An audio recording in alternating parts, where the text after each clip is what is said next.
बिस्मिल्लाहिर्रहमानिर्रहीम। अस्सलाम वालेकुम नाजरीन। मारूफ मशहूर एस्ट्रोलॉजर मोहम्मद उसामा अली साहब रिलीजियस स्कॉलर भी हैं, बिजनेस कंसल्टेंट भी हैं, हमारे साथ मौजूद हैं। बेशुमार पेशन गोइयां जो हैं वो दुरुस्त हो चुकी हैं, उस चीज के आप लोग भी गवाह हैं।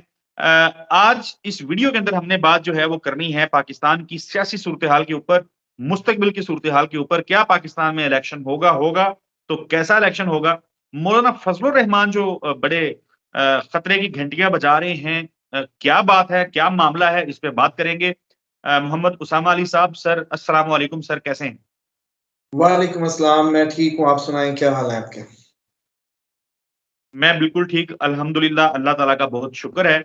उसामा अली साहब, आपने माजी में हम इलेक्शन की बात करते थे तो आपने पेशगोई की थी कि भाई अभी जनवरी आना है, जरा जनवरी में देखो क्या बनता है। एक तो थोड़ा-सा उस चीज़ को भी खोले नाज़रीन के लिए, और दूसरा मौलाना फज़लुर रहमान साहब जो हैं, वो माज़ी में कह चुके हैं कि सर्दियाँ हैं, सर्दी में वोट कौन डालने आएगा? अब उन्होंने एक नई बात कर दी है, वो कहते हैं ना मैं इलेक्शन कैंपेन कर सकता हूँ, ना मेरे मुखालिफिन इलेक्शन कैंपेन कर सकते हैं। सारा मुल्क जो है वो लाहौर और इस्लामाबाद नहीं है, केपीके के हालात बहुत खराब हैं। दहशतगर्दी के इवेंट्स को मद्देनज़र रखते हुए उन्होंने ये बोला है। तो सवाल मेरा ये है कि सर, क्या 8 फरवरी को इलेक्शन हो पाएंगे? मौलाना फजलुर रहमान जिन खदशात का इज़हार कर रहे हैं, क्या उनको कहीं देखा या सुना जाएगा? देखिए, सबसे पहले तो मौलाना साहब का जुमला पूरा कर दूं। वो ये बनता है कि चलो फिर ऐसे है कि कैंपेन तो ना तुम कर सकते हो ना हम कर सकते हैं, हालात तो तुम्हारे भी उतने हमारे भी नहीं, तो फिर आपस में कोई बैठ के एडजस्टमेंट कर लें, कोई गिनतियां गिन लें और खुद ही बस सेटिंग मेटिंग कर लें। तो ये भी तुम्हारा बिला मुकाबला, वो तुम्हारा हमारा बिला मुकाबला, मौलाना इस तरह का सोच सकता है। और जो अगले आने वाले हालात हैं, जो आपको मैंने बताया था कि हमें अभी दिसंबर जनवरी जो है वो टफ है अकॉर्डिंग टू द किसी भी बॉर्डर की सूरत हाल की तरफ से। तो उसमें ये हो सकता है कि मौलाना फजलुर रहमान को भी आज मिल जाए। और जो आप बार बार, मैं जो कहता हूँ कि जनवरी गुजरे तो इलेक्शन की बातें करें, तो हालात ही ऐसे हों कि इलेक्शन का कोई सोच भी ना सके, तो माहौल ही डिफरेंट हो जाए। तो उसमें क्या, कौन सी मतलब वो ऐसी वो है।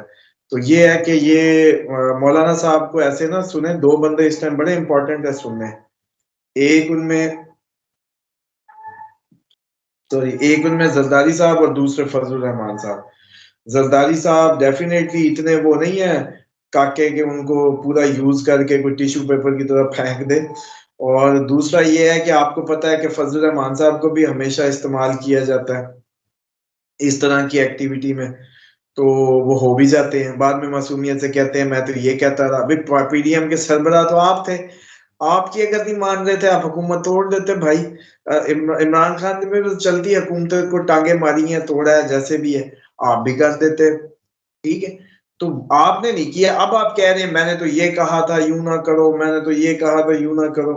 लेकिन असल बात ये है कि कोई भी ऐसा मॉडल एक्सपेक्टेड हो सकता है जिस तरह से ये पीडीएम मॉडल क्रिएट किया गया था, क्योंकि कोई ओके। वाज़ेह एक्सीडेंट हाँ ना ले पाया तो एक हंसी मिक्स मुरब्बा सा।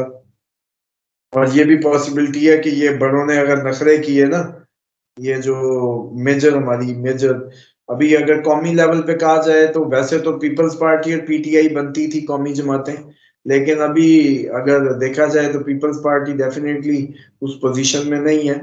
तो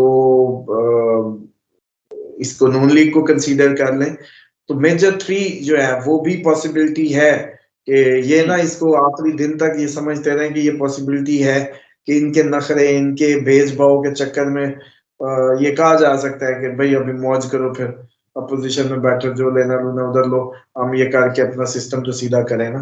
तुम्हारे नखरे दो तिहाई के हैं, फलाना ये मांग रहा है, फलाना ये मांग रहा है, इतनी को हम मुल्क को चलाएं, मामलात को चलाएं, या तुम लोगों के ख्वाबों की हसरतों को पूरा करें। तो दो तिहाई वाला नून लीग का मुंह तो नहीं है।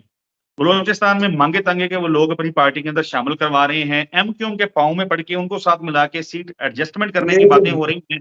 किस किस वजह से उनको दो तिहाई मिलेगी? और पाकिस्तान के लोगों की जो नब्ज है उसको अगर देखें तो दो तिहाई तो बहुत ज्यादा होती है, इनको तो सादा अक्सरियत मिलती नजर नहीं आ रही।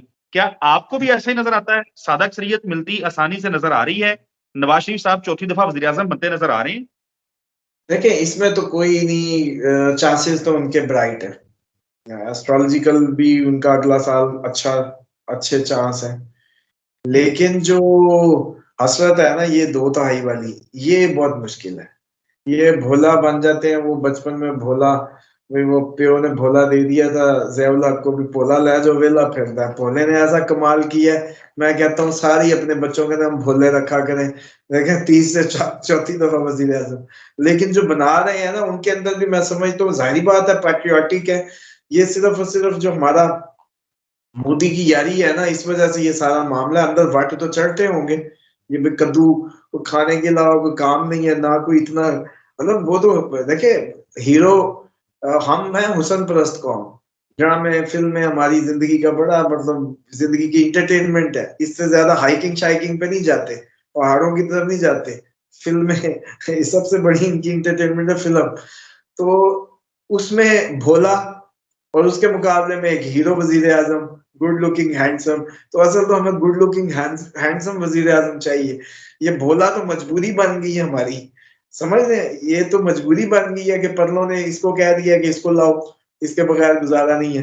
तो वरना ये हजम किसी को भी नहीं हो रहा भोला। तो अगर भोले ने ज्यादा नखरे किए ना, ये जो 2 तिहाई वाले और इस तरह के, तो वो कह सकते हैं कि फिर तू बह जा, फिर मौलाना फजल रहमान तो जी वैसे पहले बना बनू के करने असी कर लांगे। तो ये ਅਸੀਂ ਕੋੜਾ पॉसिबिलिटी है। ਅਸੀਂ हाँ ਕੋੜਾ कोड़ भर लांगे। हाँ हाँ। मैं इतना तू रहता नहीं है भी वजीर आजम ऊपर से 2 तिहाई। बस ठीक है, अच्छा मौसम था, कभी मिल मुल गई हल्की फुल्की, उस वक्त भी तुझे उतारना ही पड़ा था हमें। 2 तिहाई दे के भी तो औकात से बाहर हो जाते हैं आप, समझ गए। अच्छा उनको बड़ा सबक आया हुआ था कि 2 तिहाई नहीं देनी, इधर हांगी बनवाई थी। लेकिन ये हमारा जो दूसरा हीरो आया, वाह भाई वाह, उसने कहा भी 2 तिहाई है या नहीं है। वो तो खुद अपनी हुकूमतें गिराता था। मतलब दिमाग चेक करें कि साथ वालों ने कितना प्लांट किया कि अपने हाथों से हुकूमतें गिरवा दी। वो सदर आरिफ अलवी साहब ने एक इंटरव्यू दिया गुज़िश्ता दिनों, समर अब्बास साहब हम टीवी पर बड़ा जबरदस्त शो करते हैं उन्हें। सदर मुमलिकत कहते हैं कि इमरान खान को लगता था कि पाकिस्तान में कॉन्स्टिट्यूशन जो है वो प्रिवेल करेगा, इसलिए उन्होंने असेंबलियां तोड़ दी। वाह, तो भुगता कितने लोगों ने, कितनी जाने की, कितने डंडे, कितने खल्ले, क्या कुछ नहीं फिर हुआ। तो फिर उसको एक लीडर को ऑन करना चाहिए, डिसीजंस की मार जो है फिर तो उठानी पड़ती होती है। और इसमें फिर सारी शेर बने, अब रोते क्यों हैं। मतलब आपने एक लाइन ली है, तो अब फिर उसके सर्कमस्टांसेस हैं सर। आप कोई सॉफ्ट रोड नहीं चुनी है आपने, तो फिर बस इसमें अब री करने की जरूरत ही नहीं है किसी को, और मर्द बने और जैसे कहते हैं फिर अपने बिल्कुल, ख्वाबों में जिए। बिल्कुल हाँ, ये आपने दुरुस्त कॉन्फ्रेंस कहा। वाले भी कॉन्फ्रेंस से ना करें ना, थोड़ी सी लाल करवाएं अच्छी। मतलब क्या जरूरत है कॉन्फ्रेंस करने की। उस वक्त तो आप लोगों ने अवाम को पागल कर दिए डायलॉग मार मार के। बल्कि आपके मुंह की वो जैसे कहते हैं ना, थूके देख देख के तो बेचारे परले अपने बच्चे कुर्बान कर बैठे। तो इनकी सियासत हो गई, आज मिंट मारते बिल्कुल। हैं आके। मतलब वो ये डार फैमिली ये का नहीं होना चाहिए ये था, फवाद मिंट चौधरी मारते हैं कॉन्फ्रेंस कर देते हैं। ये फवाद चौधरी साहब हो गए, ये बड़े इनकलाबी थे। फैजल हसन चौहान यहाँ रावलपिंडी के, वो बहुत बड़ा इनकलाबी बना हुआ था, और फिर जिस किस्म की गुफ्तगू वो किया करता था या आज कर रहा है, पता नहीं ये लोग कैसे इन्होंने लोगों को बेवकूफ बनाया। और इसमें देखें ये कोई मामूली वाकया नहीं हुआ पाकिस्तान में। 9 मई जो है वो एक बड़ा वाकया है। कौन था, किसने किया, किसने करवाया, छोड़े इस बहस को। गले पीटीआई के पड़ा है। पाकिस्तान की सबसे बड़ी सियासी जमात जो थी वो तहस नहस हो गई है। तो जाहिर है मुखालिफिन ने तो फायदा उठा लिया, वो जिनसे अवाम जान छुड़वा रही थी वो आगे बैठ गए। देखिए असल बात ये है कि एक तो ये टेस्टर होना चाहिए कि भाई स्कूलों पे, मस्जिदों में एक यूनिफॉर्म इसकी ना मूवमेंट चलनी चाहिए। इस्लामी अहकामात सिर्फ तोड़ फोड़ के मुतालिक, किसी के अमलाक के, किसी के माल के, किसी के जान के, ये कोई 6 महीने सरकारी सतह पे चलनी चाहिए। फिर एक टेस्टर मारना चाहिए कि आपको किसी की ईंट ना तोड़े, गमला भी ना तोड़े। इस कौम को ना ये चाहिए 6 महीने की ट्रेनिंग।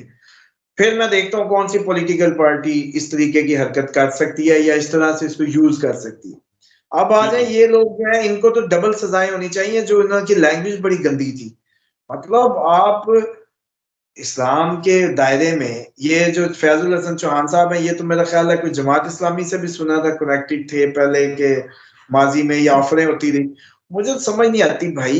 हरीम शाह जैसियों के साथ आपकी वीडियोस, कहाँ आप मतलब वो सारे लोग, ऊपर से ज़बान साफ नहीं, कैसी टून, बल्कि पीटीआई के जो फॉलोअर्स को इन जैसे लोगों ने बड़ा ही एक अजीब सा वो जैसे कहते हैं ना कि वो करवाया है, माहौल बना दिए और बच्चों को और पीछे एक अजीब कल्चर इन लोगों ने, ये डर्टी लोगों ने ज्यादा उसको हवा दी है। और वो जैसे कहते हैं शाह से ज्यादा शाह से वफादार। बिल्कुल। खान साहब का तो एक अपना एक प्रोफाइल था ना, वो जिस लैंग्वेज में या जिस टोन में कहते थे वो एक और बात थी। ये निचलों ने तेल डाल डाल के मिजाज ही वो बिल्ड कर दिया। और अब खान साहब की अब तो लोगों को खान चाहिए साहब इनको लिटाएं पहले। खान साहब की यूं नजर पड़ती होगी फवाद चौधरी पे, यूं देखते होंगे फैजल हसन चौहान को और कहते होंगे मेरे इनकलाबी तैयार हैं। तो इनके इनकलाब के चक्कर में खान साहब जो हैं वो अडयाला बैठे हैं और ये जनाब जो हैं ये मौजें कर रहे हैं यहाँ, अब सरकारी हुकूमती प्रोटोकॉल में घूम घाम रहे होते हैं। बहरहाल उसामा अली साहब, हम इस वीडियो को यहाँ वाइंड अप करते हैं। आपके वक्त का बहुत शुक्रिया। नाज़रीन, अगली वीडियो में मुलाकात होगी, तब तक के लिए अल्लाह हाफिज।